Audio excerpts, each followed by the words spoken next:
Alors, l'école de Samba, c'est de la macumba et c'est tout. Les batteries jouent pour les Orixa.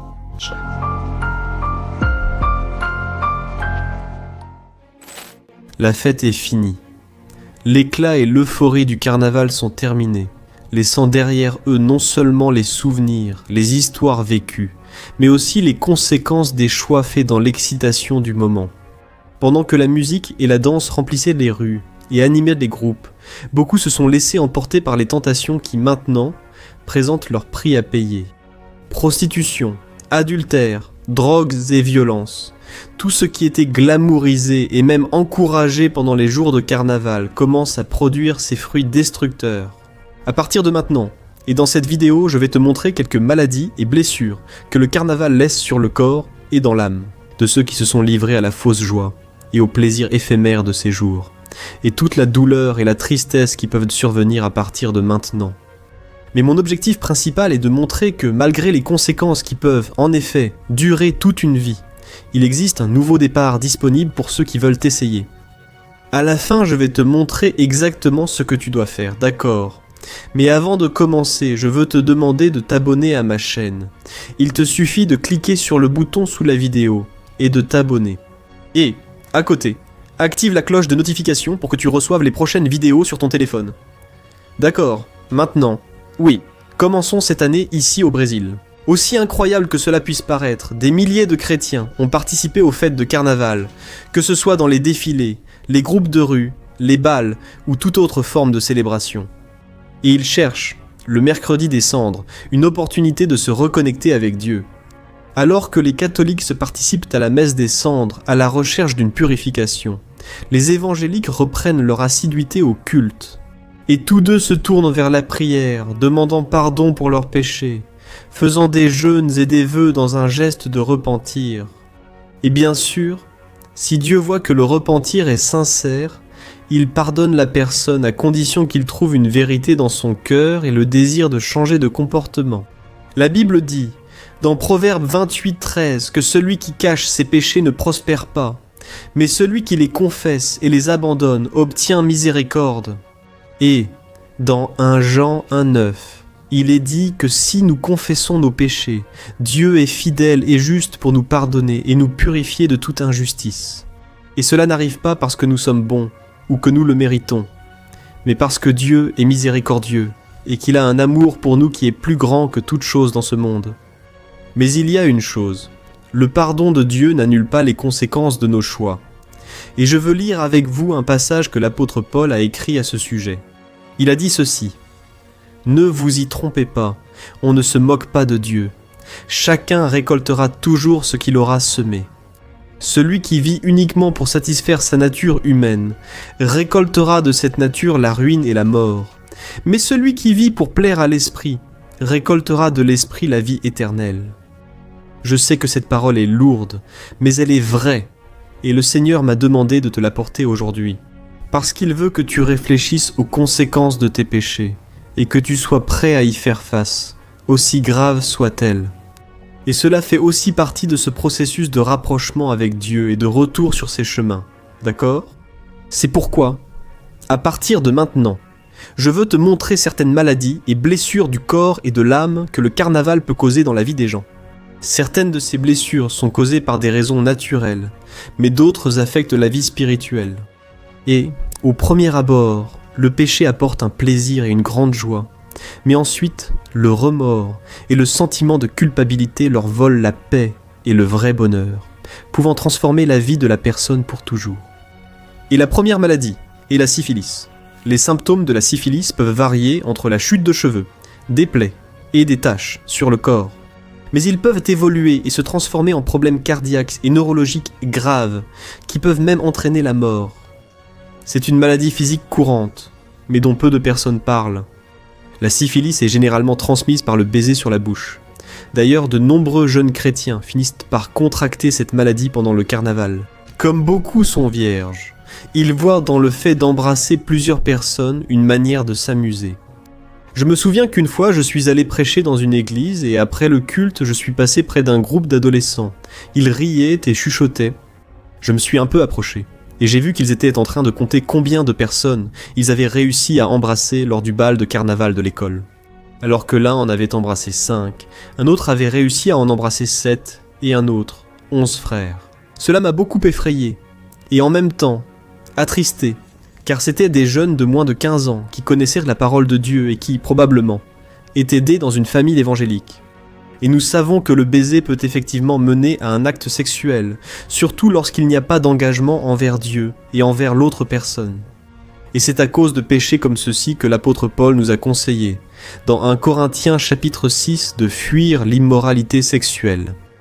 Car notre corps est le temple du Saint-Esprit. Frères, l'infection par la syphilis n'est pas seulement une question de santé, mais aussi une conséquence du déshonneur fait au corps que Dieu nous a donné. Embrasser une ou plusieurs personnes peut sembler anodin, sans importance, mais sans que la personne ne s'en rende compte. Elle se refroidit spirituellement et commence à perdre de l'intérêt pour les choses du Seigneur. 2. Les maladies sexuellement transmissibles. Les MST, en plus de la syphilis, comme le VIH par exemple, sont la conséquence des relations sexuelles pratiquées en dehors du mariage. Cela arrive très souvent pendant le carnaval. Parce que l'ambiance, la fête et l'alcool provoquent le désir charnel chez les gens, ce qui rend la tentation encore plus forte. Et, comme nous le savons, ces maladies, même si elles ont un traitement sans suivi médical, elles tuent encore beaucoup de gens, y compris des personnes innocentes qui ont eu des relations avec des personnes infectées sans le savoir. Une donnée du gouvernement fédéral indique que plus de 10 000 personnes sont mortes du sida au Brésil en 2022, et plus d'1 million de personnes vivent actuellement avec la maladie dans le pays. Et la question qui demeure est: combien de ces hommes et femmes ont semé les graines de ces mauvais fruits lors d'un carnaval? Perte de la virginité. La perte de la virginité en dehors du mariage est l'une des choses qui attristent le plus le cœur de Dieu. C'est parce que la virginité est une expression de pureté, de fidélité et d'obéissance au Seigneur, ainsi qu'une manière d'éviter les conséquences négatives du péché. De plus, beaucoup de chrétiens croient que rester vierge jusqu'au mariage est une façon d'honorer son futur conjoint, et de construire une relation basée sur la confiance, le respect et l'amour. La virginité peut aussi être considérée comme une façon d'éviter des problèmes futurs liés à l'infidélité ou à la comparaison avec d'autres partenaires sexuels. Malheureusement, nous vivons dans une société qui valorise trop l'expérience sexuelle avant le mariage et qui se moque de ceux qui décident pour d'attendre. Et le carnaval amplifie cela. Et à cause de cette pression, beaucoup de jeunes ont cédé et ont offert ce bien-être à des personnes qu'ils connaissent à peine. Presque toujours, ils finissaient par regretter amèrement ce choix, portant avec eux un sentiment de culpabilité et de honte pour le reste de leur vie. 4. Grossesse non désirée. La grossesse qui résulte d'une aventure sexuelle d'une nuit de carnaval. C'est l'une des conséquences physiques et émotionnelles les plus lourdes que le péché peut apporter, car elle change les plans de vie de la personne pour toujours, surtout pour la femme. Dans le psaume 127, le roi Salomon a dit que les enfants sont un héritage du Seigneur. Ils sont une bénédiction.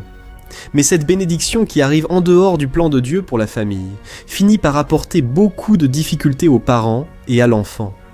Une fois, j'ai rencontré une jeune fille de 17 ans qui est tombée enceinte pendant le carnaval et ne savait pas qui était le père.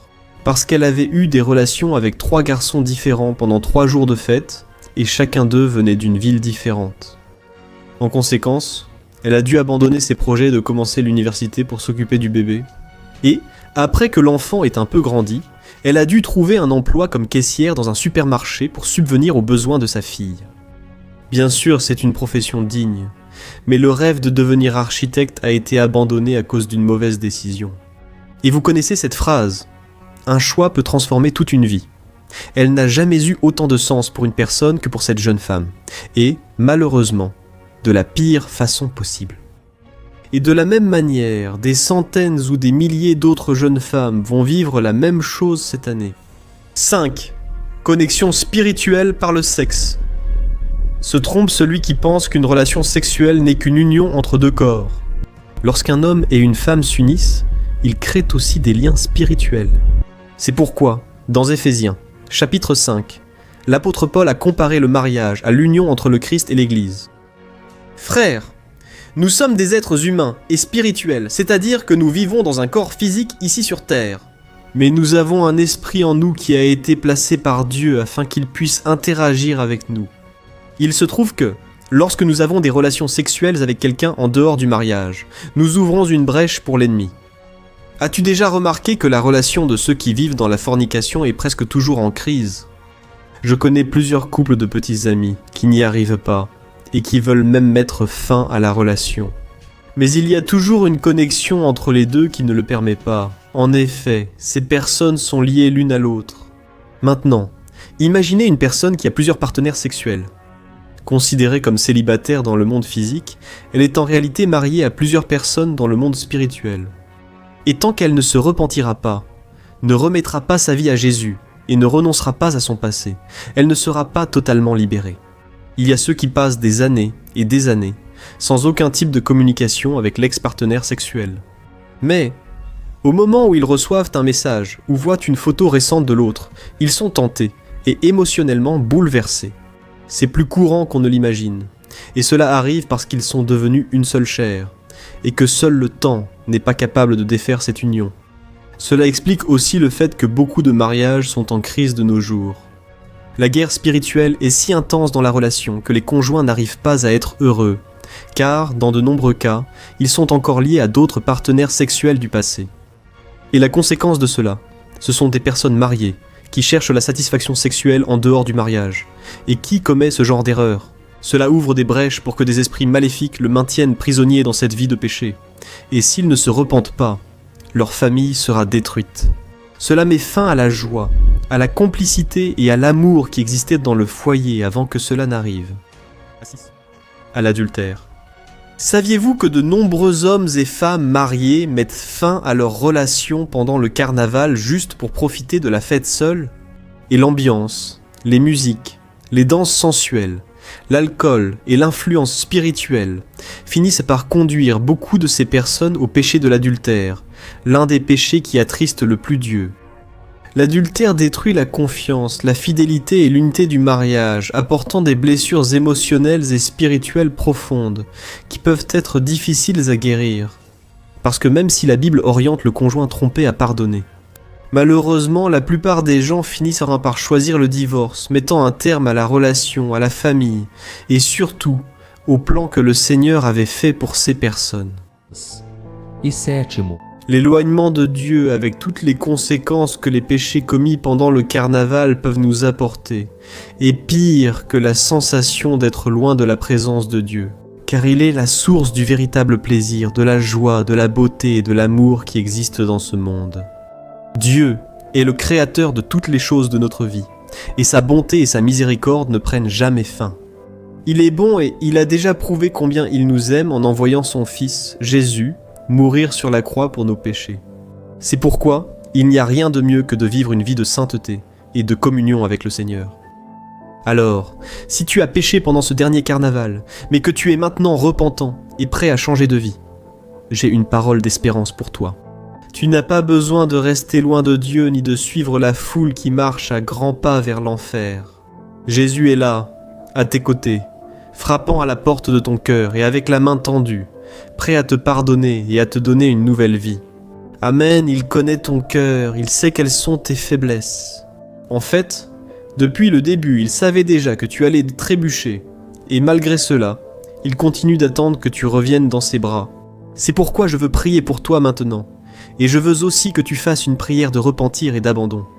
Avec tes propres mots, tu vas demander pardon pour tes péchés, reconnaître tes fautes, et te remettre complètement au Seigneur. D'accord ? Dis-lui que, sans son aide, tu n'arriveras pas à devenir une meilleure personne, et que tu as besoin du Saint-Esprit pour vaincre les tentations qui se présenteront sur ton chemin. Ensuite, prends l'engagement d'être un vrai chrétien, un fils obéissant, qui vit dans la sainteté, afin que tu ne récoltes jamais les fruits amers du péché. D'accord ? Maintenant, je veux prier pour toi. Si tu peux, ferme les yeux et concentre-toi sur cette prière, ouvre ton cœur. Seigneur mon Dieu et mon Père, je te remercie pour cette vidéo, pour cette parole, je te remercie pour chaque personne qui m'écoute, maintenant. Ô mon Dieu, Seul toi sais ce qu'elles ont traversé dernièrement. Le sentiment de culpabilité, le sentiment de honte, le sentiment que tu es loin de cette personne. Mais, Dieu, je te demande, va à la rencontre de chacun. Maintenant, pose ta main sur chaque personne, mon Père, apporte, Seigneur, le pardon, la guérison, la restauration. Cette personne est repentante, mon Dieu, et elle dit maintenant qu'elle ne veut plus vivre. Cette vie de péché, cette vie d'esclavage, ô Seigneur, mon Dieu et mon Père. Répands sur elle le sang de Jésus, ce sang qui pardonne nos péchés, qui efface notre passé et qui nous donne une nouvelle chance, qui nous donne la vie éternelle. Seigneur, écris le nom de cette personne dans le livre de la vie. Ne laisse pas cette personne se perdre dans le monde, ne la laisse pas être trompée, séduite par le péché et par Satan. Elle est prête maintenant à prendre un engagement avec toi, mon Père, et pitié d'elle. Et je crois qu'en ce moment, les anges du Seigneur se réjouissent, parce que ta parole dit qu'il y a une fête au ciel pour un pécheur qui se repent. Ô mon Dieu, je te demande maintenant ta protection, non seulement pour cette personne, mais aussi pour sa famille. Que le Seigneur campe tes anges autour de la maison de cette personne, et que le Seigneur apporte beaucoup de paix, beaucoup de lumière à ce foyer. Que ce fils et cette fille, qui aujourd'hui se présentent à toi en prière, soient restaurés, totalement libérés et guéris. Pour l'honneur et la gloire de ton nom, nous prenons possession de ta bénédiction, de ta présence et du salut, qui se trouvent uniquement en Christ Jésus. C'est en son nom que nous prions et te remercions. Amen. Gloire à Dieu. Ô mes frères, si vous avez prié avec foi, la Bible dit que vous êtes nés de nouveau. Les choses anciennes sont passées. Voici que tout est devenu nouveau. Amen. Alors continuez à marcher dans les voies du Seigneur, et je vous demande de partager cette vidéo avec le plus grand nombre de personnes possible. Tout le monde a besoin d'entendre ce message si important. Que Dieu te bénisse, et je t'attends dans la prochaine vidéo. Une grande accolade, musique,